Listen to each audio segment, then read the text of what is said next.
หอยเจ็บหอยสัดโดนอกเจอตีหมอกเนเพอในอดทนยืนเจอมาหึงหน้าเดียวก็เฮ็ดที่กันลืมเยาก็เจ็บอันจังลืมมันมึกน้ำแรงตกมือจีพุดจับไว้อันคำตามเลยวันหนึ่งเพราะว่าถึงตีห้องให้ตีกันให้กันติสมองออกสิ่งเลยจึงย้อยน้ำตาเป็นเม็ด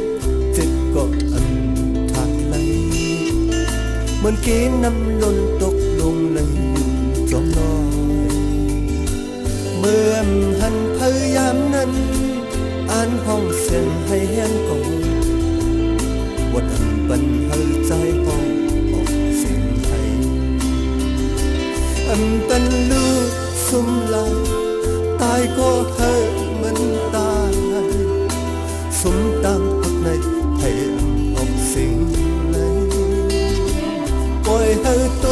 กน้ำตาอดเจอเย็นกันไหลยังวนยังถึงเจออยู่อยากเตี้ยให้อันออกสิ่งไหลกับกินข้างในกงคอแต่น้ำปันออกสิ่งให้มันหมอให้อันออกสิ่งไหนสังปีมากันอยากกันต่อตายก็ปล่อยให้มันตาย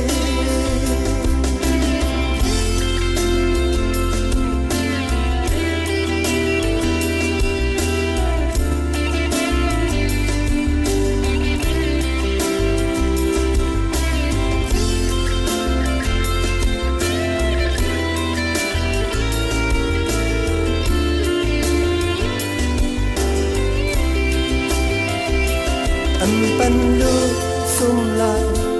ตายก็ให้มันตายสุ่มตั้งหักในให้ออกสิ่งไหลปล่อยให้ตกน้ำตาอดเจอยืนกันอันไหลยังวนยังถึงเจออยู่อยากเตือนให้อันออกเสียงไหล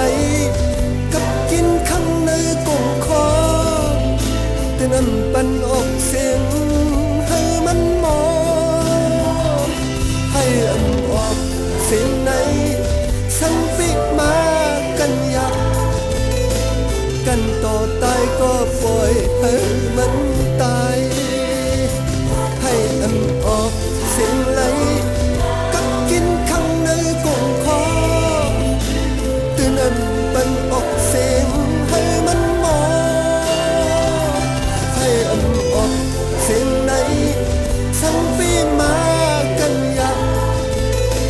กันต่อตายก็ปล่อยให้มันตายให้อันออกเสียงไหน